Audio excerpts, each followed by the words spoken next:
პოლიტპატიმრები 2012 წლის შემდეგ არ უყოლი. ასე პასუხობს ოცნება ნიკა გვარამიას პოლიტიკური პატიმრის სტატუსით გაათავისუფლებულ ნიკა გვარამიას, როგორც ივანიშვილის გუნდის წევრები აცხადებენ, ირაკლი ღარიბაშვილი, ჯუანშერ ბურჭულაძე, გრიგოლ ლილუაშვილი, რომეო მიქაუტაძე არ არიან პოლიტპატიმრები, ისინი არიან დამნაშავეები, რომლებმაც კონკრეტული დანაშაულები ჩაიდინეს და სასამართლომ ვერდიქტიც მათ საქმეზე გამოაცხადა. ქართული ოცნების გუნდში უფრო კომფორტული არის, რომ ამ ადამიანებს ყოფილ თანაგუნდელებს დამნაშავეები ეძახონ, არა და ეს ის ხალხია, ვისაც თავად მშვიდობის გარანტორად მოიხსენიებდნენ, ამბობდნენ, რომ სწორედ მათი დამსახურება იყო ის, რომ ქვეყანაში უსაფრთხოება იყო და სხვათა შორის ირაკლი ღარიბაშვილს მართლმადიდებლობის დამცველსაც კი უწოდებდნენ, თუმცა დღეს ქართული ოცნებისთვის ყველა ყოფილი თანაგუნდელი დამნაშავეა.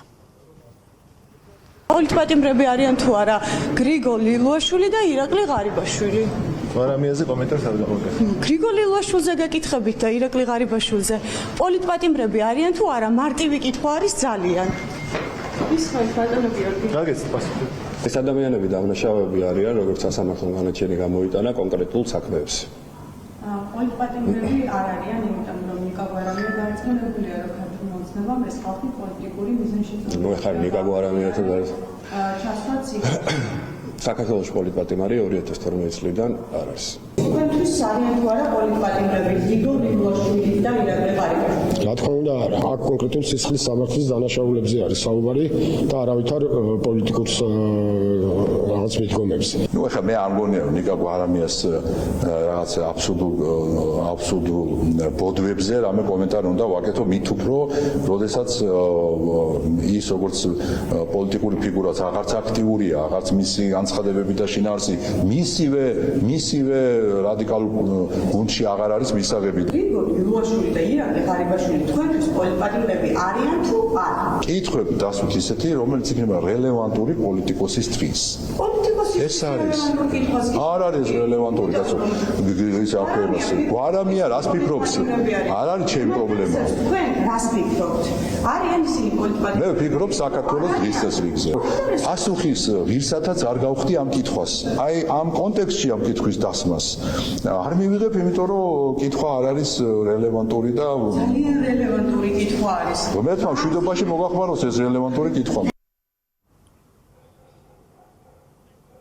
ვიდრე ოცნებაში მსჯელობენ არიან თუ არა პოლიტპატიმრები, ექს-მაღალჩინოსნები, ოპოზიცია მოქმედებაზე არის გადასული, პროდასავლური პოლიტიკური ძალები მუშაობენ დოკუმენტზე, რომელიც ზის სინათლეს ჩვენ ინფორმაციით უახლოეს დღეებში ხილავს და ეს იქნება კონკრეტული დოკუმენტი, რომელშიც გაწერილი იქნება რა საკითხებზე თანხმდებიან პროდასავლური ძალები, სად და როგორ მუშაობენ ერთობლივად, ეს იქნება სტრატეგიული ერთობის მაგალითი, როგორც თავად ამბობენ. ჩვენ ახლა შეგვიძლია მოვისმინოთ პოლიტიკური ძალების წარმომადგენლების განცხადებები, რომლებიც აქტიურად არიან ამ დოკუმენტის შემუშავებაში ჩართული.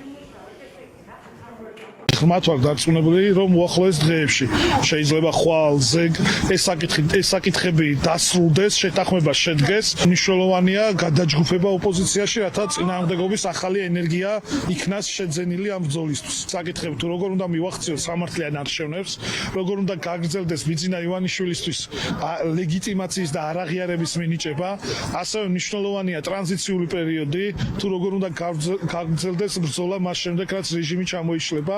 შეეხება უშუალო სტრატეგიას, ეს იქნება ყოველთვიური აქტიური, ასე ვთქვათ, პროტესტის გაძლიერება და გამრავალფეროვნება, ასევე 10,000-ობით ადამიანის ქუჩაში გამოყვანა, საერთაშორისო კუთხით და არა მხოლოდ საერთაშორისო, არ მინდა საზოგადოებამ გაიკოცოს, მხოლოდ რაღაც საერთაშორისო ჩვენი პარტნიორებისთვის კეთება, არამედ პირველ რიგში ეს კეთდება ქართული ხალხისთვის, ვინაიდან მოთხოვნა არის საზოგადოების და ჩვენ უნდა დავანახოთ საზოგადოებას, რომ ქართული ოცნების ალტერნატივა, ლეგიტიმური ძალები არის ეროვნულ დემოკრატიულ პოლიტიკურ პარტიებში. უნდა გადავიდეთ ქმედებებზე, იმიტომ რომ ჩვენ გვაქვს ერთი ძალიან კონკრეტული ამოცანა, რომ რაც შეიძლება სწრაფად ივანიშვილის რეჟიმი მოშორდეს დე-ფაქტო ხელისუფლებას. ერთიანობის და ამ ალტერნატივის შექმნის გარეშე ამის გაკეთება არის უბრალოდ შეუძლებელი. ამიტომ ყველას პასუხისმგებლობა, ეხლა ეს არ არის სურვილების კატეგორია, ეს არის პასუხისმგებლობის კატეგორია, არის ის რომ სასწრაფოდ დაიდოს რეალური პოლიტიკური ალტერნატივა ამ ქვეყანაში, რაც ერთიანობის გარეშე არის შეუძლებელი. მე ვარ ძალიან ოპტიმისტურად და დარწმუნებული ვარ, რომ უახლოეს დღეებში ამ ერთიანობის შესახებ გაკეთდება განაცხადი. ჩემი აზრით ეს ერთიანობა უნდა დაეფუძნოს ძალიან კონკრეტულ შეთანხმებას ერთი მხრივ ივანიშვილის წინააღმდეგ ბრძოლის სტრატეგიასთან დაკავშირებით, როგორ ვამარცხებთ ივანიშვილს და მეორე ეს არის ქცევის წესები დემოკრატიულ ველზე. თუ ჩვენ ვიცით როგორ ვამარცხებთ ივანიშვილს და ვართ თანამებრძოლები ამ ამბავში, ეს არის ყველაზე უფრო დიდი ერთიანობა, ყველაზე უფრო მჭიდრო კავშირი, რაც შეიძლება რომ პოლიტიკურ ჯგუფებს შორის არსებობდეს. ვის რა როლი ექნება ივანიშვილის რეჟიმის დამარცხებაში, ეს უახლოეს დღეებში გახდება ცნობილი. ამის შესახებ სხვადასხვა პოლიტიკური ძალების წარმომადგენლები აცხადებენ.